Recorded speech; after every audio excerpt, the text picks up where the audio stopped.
But anyway,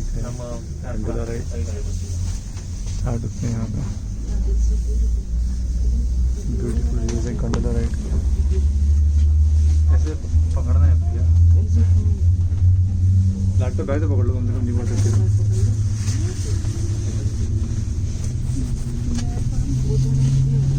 Kandola ride 7 minutes रहेगा ये।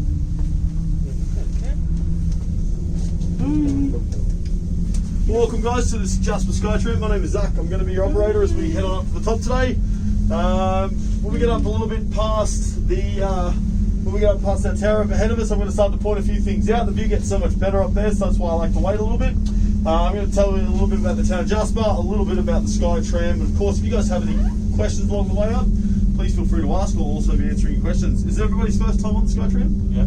Yeah. A few no's, a few yeses, that's okay. Awesome. Well, guys, until we get up past that tower, just enjoy the ride and enjoy the views.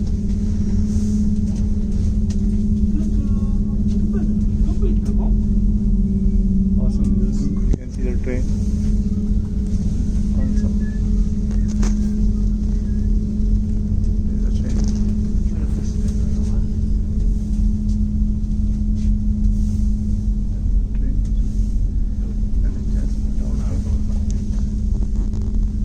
Ron, you got anybody coming down?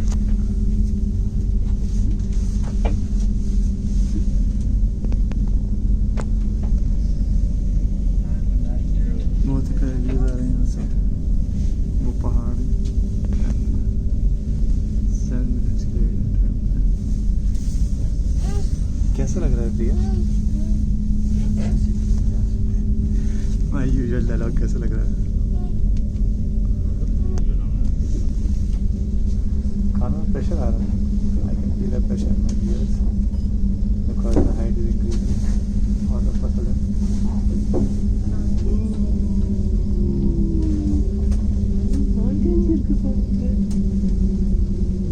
Hey guys, as we do pass through the tower here, you are going to feel the car swing just a little bit.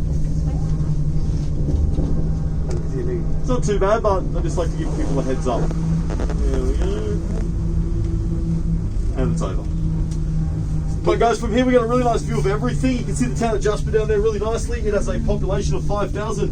It has a ghost population of 1,500 and can get anywhere between 30 and 35,000 people normally on a peak season. Obviously these numbers were pre-COVID, but yeah, pretty sort of busy little town for such a small town. Now on the far side of Jasper, you'll actually see those 3 beautiful lakes. The one furthest away is Lake Edith. It's almost cut in the middle by a beautiful two-tone blue. The lake in the middle is Lake Annette's, also known as the beach, because it's surrounded by sand as well as having an all-natural sand base. And then the lake up close there in the shape of a horseshoe almost is Lake Bouver. Now Lake Bouver actually backs off onto the beautiful Jasper Park Lodge, as well as one of the best public golf courses in the world, the Jasper Park Lodge Golf Course.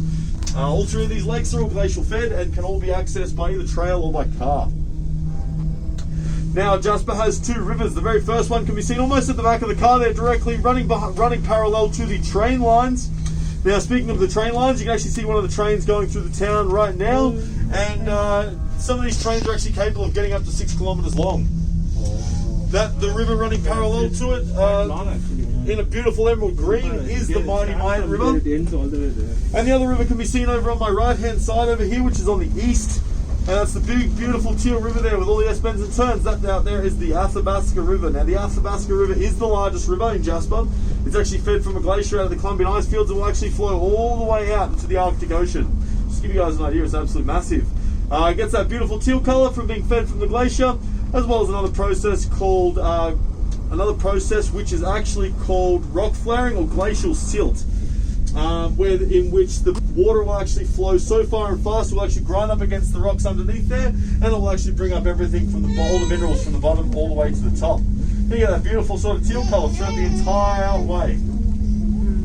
Now the big open area that you can also see down here off to my right hand side as well, just a little bit in from the Athabasca River, often does get confused with the town of Jasper because they are so big. This down here is the Whistler's Camping Ground. Now the Whistler's Camping Ground was actually built in 1964, and it was actually the 2nd largest campground in Canada. About 2 years ago they decided to do some renovations and looking to expand. You can see right down there all those big circles on the right hand side of the campground. That is all because that's where they've cut down all the trees and started to do the renovations. It's now become the largest campground in North America. There still is no ETA on when they will be finished or when they will reopen. As you would have seen when you drove on up here today, you would have passed it and seen quite some construction going on. But they are spending $50 million on getting it up to date. So it'll be quite interesting to see what they do with that $50 million, that's for sure.